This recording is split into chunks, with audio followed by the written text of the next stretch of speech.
Pat Buchanan joins us now. I'm absolutely thrilled. I love on a day like today when Pat Buchanan's with us. His new book, Nixon's White House Wars, The Battles That Made and Broke a President, Divided America Forever.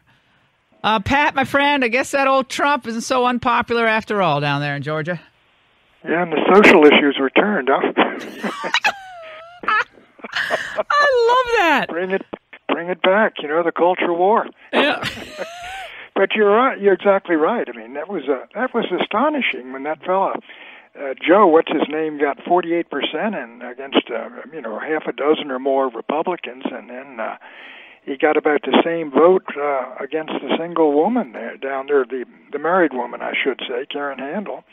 I think it's a real sign that the Republican Party can really pull it together. And secondly, the old idea that Donald Trump at the top of the party is going to drag down Republican candidates simply did not hold. But I think what you said earlier is it's going to cause some real thinking inside the Democratic Party whether to go with the Bernie strategy of just burn baby burn, or whether we're going to try to play Republican or moderate Republican in the South.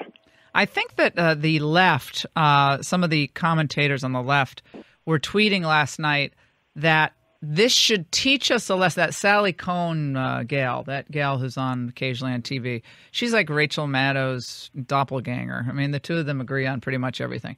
But they're both fun. They can do a good job for their side of the issue.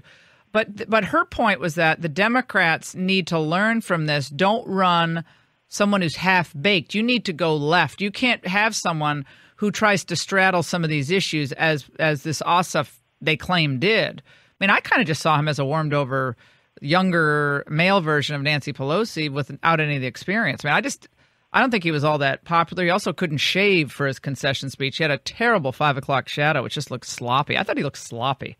I think that's a question for the Democrats. How they're in that argument, but I'm not sure it's right for them. I mean, if we run Republicans in New England who are, Texas Red Hots, I don't think they would do that well. But clearly, the kid just basically, I shouldn't call him a kid, 30 years old, but he basically offered sort of bland, but when you get 48% and you can't push it over the top in a general election, and how many millions of dollars did they pump into that? I mean, that raises a real question about the spending in these ads. What do they really mean? But the turnout apparently also, Laura, was terrific, which suggests that Republicans realized the stakes involved also, and they really came out and pulled this thing out from behind. So I think it's quite heartening for the Republicans and for Trump. I also think it's interesting because you saw the coalition of Republican voices come together. Chamber of Commerce, the populist conservatives came out and supported Handel. The social conservatives came out and supported Handel.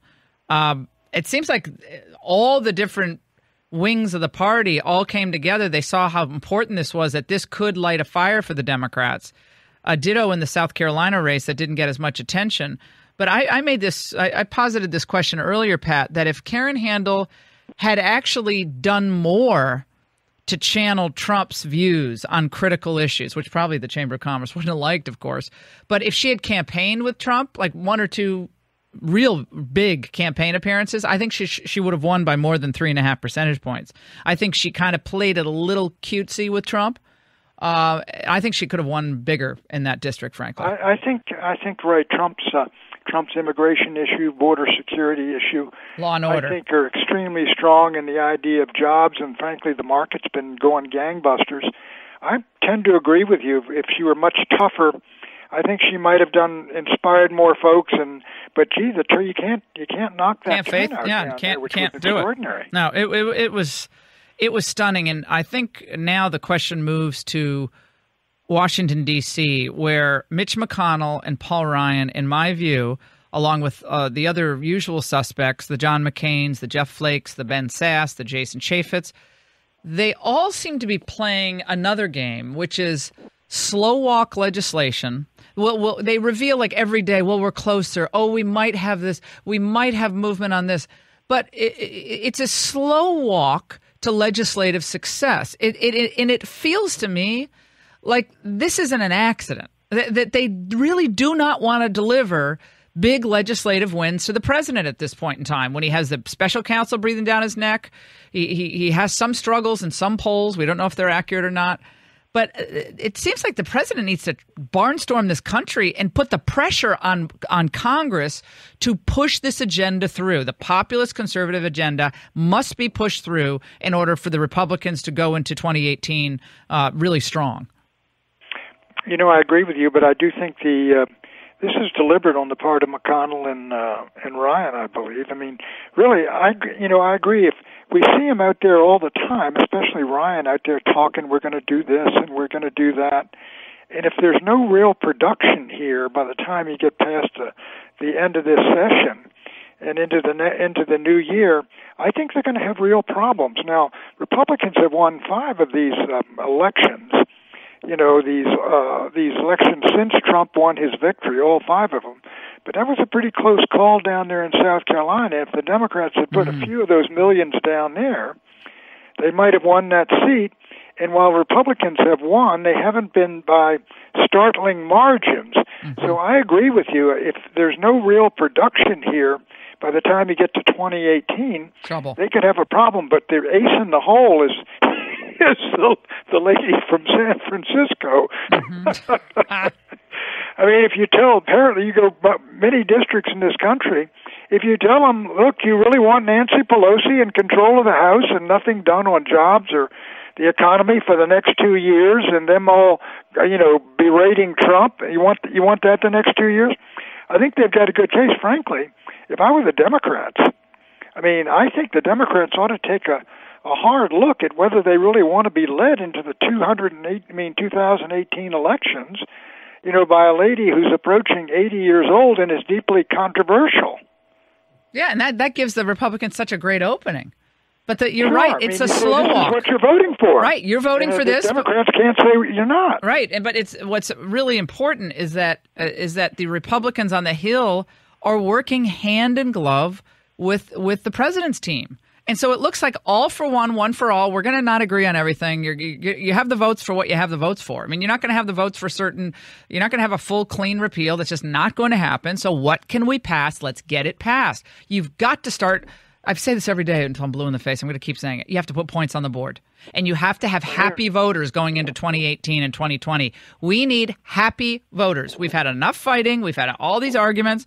Rancor. Trump should be the happy warrior for economic renewal and a stronger America on the home front. I just think that's a winner for Democrats and Republicans. Well, there's a couple of points here. The media in town, the media and the cable news networks and all the rest of it, they simply are not going to let go of this, Russia investigation, right. All of this, and who's got a lawyer and who doesn't have a lawyer. But secondly, I do think McConnell, I see what he's doing. He's simply we're going to get a bill through, and we're going to get that thing into conference and let them work it out. And if they can come out with a bill that both houses can pass, okay. If not, not. And so I think that's why he's getting through, this surprise package which they're going to produce and apparently vote on in a couple of weeks so that they get it into conference and get the folks working on it and maybe come out with something upon which they can find some kind of consensus vote and pass. And I think what the challenge is for the president and for his team, Pat, going into the communications, we're going to talk to Sean Spicer coming up on the show. On the communications front, they have actually a lot of good stories to tell, even without Congress. But for some reason, the coordination isn't there. And I remember in the Reagan years, when you all would come out with anything on the domestic front, the relevant agencies in the cabinet departments that had purview over that issue would amplify the message with their own initiative, their own messaging. But it was remember, Pat, it was the press secretary at HHS or the press secretary at Commerce. They were all on the same page. And here it's just like there's one day for infrastructure, there's one day for the tech summit, but then it's just off in the ether. It's what we used to do when I was communications director. You say, look, when is the contra vote coming up? When do you think it's going to be? 5 weeks? Okay, schedule it for now. Okay, let's get all the guys in the various departments. They're speaking on this. And you're writing speeches for them, and you're writing op-ed for them, and you're doing various things in the communications realm, building up, and we say, okay, we call the Gipper in to deliver the final punch 2 days before the vote, and then you see if you can take it over the top. And after about 3 or 4 of these, I mean, we shifted from not getting humanitarian aid to I think we got $100 million in military aid or something. Mm-hmm. But it was a long process working on the guys. And of course, those days you had the boll weevils, these Democrats from the South and elsewhere, who were really amenable to a strong argument on national security.